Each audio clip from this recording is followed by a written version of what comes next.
اور شوہر اسے انفلوئنس ہو کے اچھائی کو اپناتا ہے تو کتنی بڑی اپنے اس کے عمل کے لیے بھی وہ اس کو اجر ملتا ہے.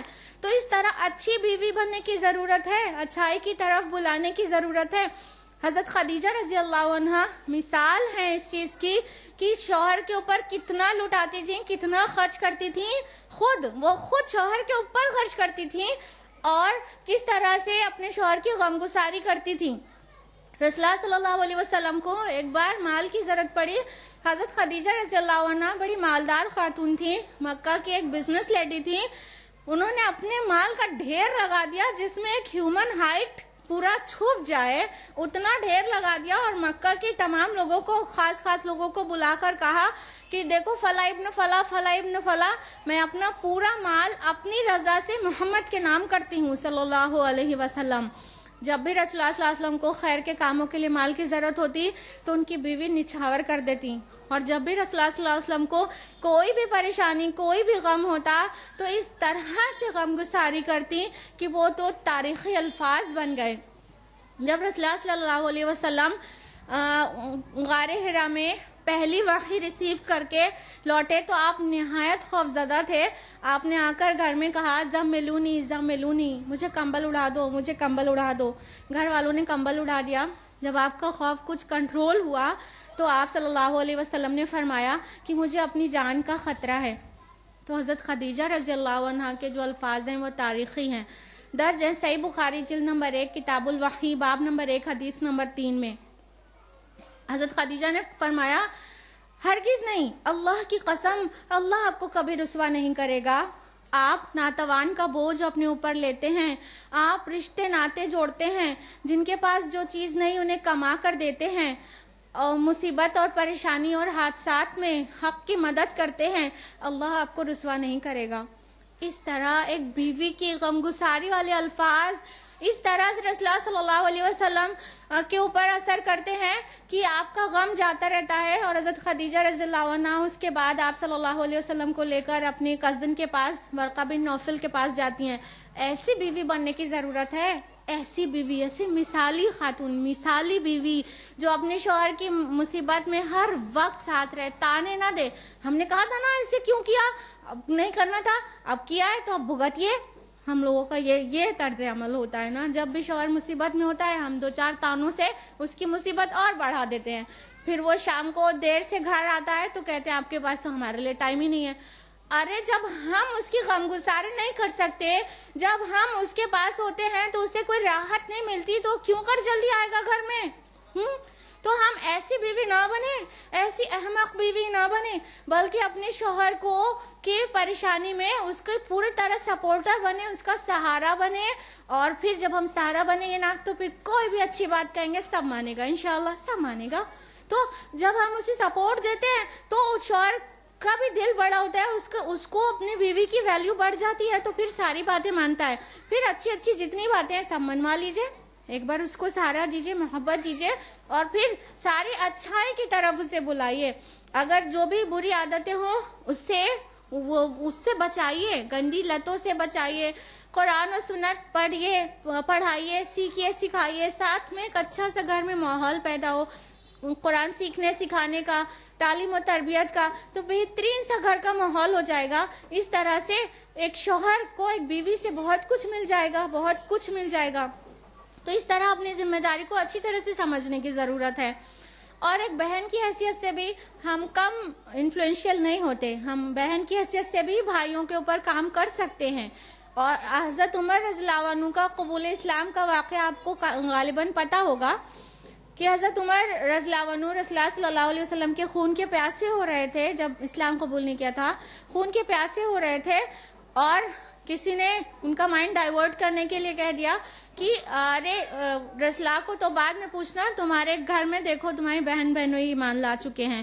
تو بالکل بے تحاشا غصے کی حالت میں اپنی بہنوئی کے اوپر جا کر پل پڑے, یہاں تک کہ چوٹ جو ہے ان کی بہن کو بھی آ گئی اور خون نکلنے لگا.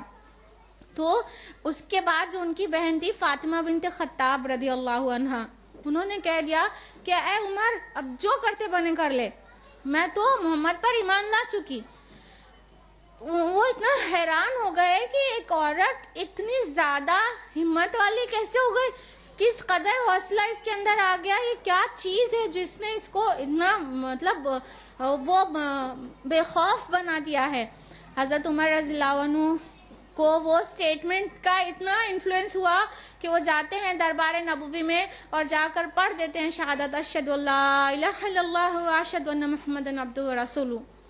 اس طرح ایک بہن اپنے بھائی کے لیے حق کی طرف, ہدایت کی طرف آنے کا ذریعہ بن گئی. ایسی بہنیں بنے, اپنے بھائی کو حق کی طرف بلائیے اور ان کے ساتھ قرآن کا اور سنت کو شیئر کریے, اچھی باتیں اسے بتائیے اور اس کی اچھی باتیں خود سیکھیے.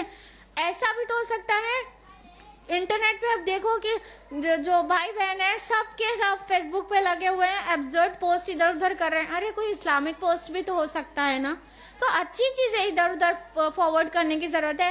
ایس ایم ایس کھیل رہے ہیں, کیا ایس ایم ایس ایک دم ایبسرڈ چیزیں, عجیب چیزیں, بس ہنسی مذاق والی چیزیں اور بیہودہ چیزیں بھی, ایون وہ چیزیں ادھر سے ادھر ہو رہی ہیں. وہی بھائی بہن کوئی اچھی اچھی چیزیں فارورڈ کریں ایس ایم ایس کے ذریعے بھی, تو اس طرح سے بہنیں اپنے بھائی کو بھی اچھی چیزیں سکھا سکتی ہیں. اور ایک بیٹی کی حیثیت سے بھی کافی اثر رکھتی ہے ایک عورت, ایک لڑکی اپنے والد کے اوپر, کیونکہ عام طور پر والد کے اوپر بیٹی کا بہت اثر رہتا ہے. جو چیز بیٹے سے نہیں مانتے بیٹی سے مان جاتے ہیں. والد لوگ بیٹی کی بات نہیں ٹال پاتے ہیں, تو بیٹی نے کہہ دیا ہے تو ابھی کرنا ہے. تو کتنے گولڈن چانس ہے بیٹیوں کے پاس کہ وہ اگر والد گٹکا کھاتا ہو تو اس سے چھڑانے کی ریکویسٹ کرے, اگر والد کو رشوت کی لت لگ گئی ہے تو اس سے روکے اپنے فادر کو. تو جو بھی بری چیز کی تمباکو اور سگریٹ کی لت ہے تو اس سے بیٹیاں اکثر ہی بچا سکتی ہیں.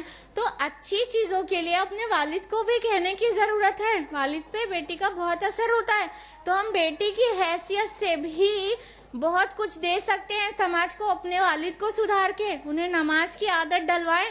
اگر آج یہ ہو چکا ہے کہ اولاد جو ہے, بیٹیاں بیٹے نمازیں پڑھ رہے ہیں, اب والدین نہیں پڑھ رہے ہیں, اب یہ تھوڑا سا چینج آ رہا ہے. تو جب بیٹیوں سے ہم کہنا چاہیں گے کہ اپنے ابو کو نماز کی طرف بلاؤ, ان سے خالی فرمائشیں نہ کیا کرو کہ میک ڈونلڈس گھما دیجئے تو شاپنگ کرا دیجئے, اس کے علاوہ کچھ اچھی چیزوں کے لیے بھی انہیں کہا کریے, ان سے ریکویسٹ کیا کریے, پورے اخلاق سے, پورے عزت اور احترام کا خیال رکھتے ہوئے اچھائی کی طرف بلائیے. تو یوں ہم گھر کے اندر رہ کے اپنی خانگی ذمہ داریوں میں 4 رول میں ڈفرینٹ طرح سے سماج کو بہت کچھ دے سکتے ہیں, بہت ساری برائیاں مٹا سکتے ہیں گھر کے اندر رہ کے ان 4 رولز میں. لیکن ہماری ذمہ داریاں یہیں پہ ختم نہیں ہو جاتی کہ ہم صرف گھر کے اندر ہی رہ کے کام کریں, بلکہ ہماری کچھ معاشرتی ذمہ داریاں بھی ہیں, ہماری کچھ ملی ذمہ داریاں بھی ہیں. تو اب ہمیں ضرورت ہے نہ صرف گھر میں رہ کے, بلکہ جس سے ممکن ہو سکے گھر کی ساری چیز مینج کرتے ہوئے باہر جا کر بھی سماج میں اچھائیوں کو پھیلائے.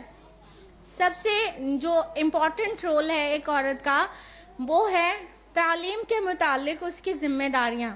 گھر کے اندر تو اپنی اولاد کو تعلیم و تربیت دے گی, لیکن باہر جا کر بھی اسے کرنا ہی ہوگا. یہ بات ہم یوں ہی نہیں کہہ رہے ہیں, بلکہ ہمارے پاس پروفز ہیں بہت سارے کہ ہم باہر جا کر بھی علم و تعلم کا کام کر سکتے ہیں, ایجوکیشن دے سکتے ہیں.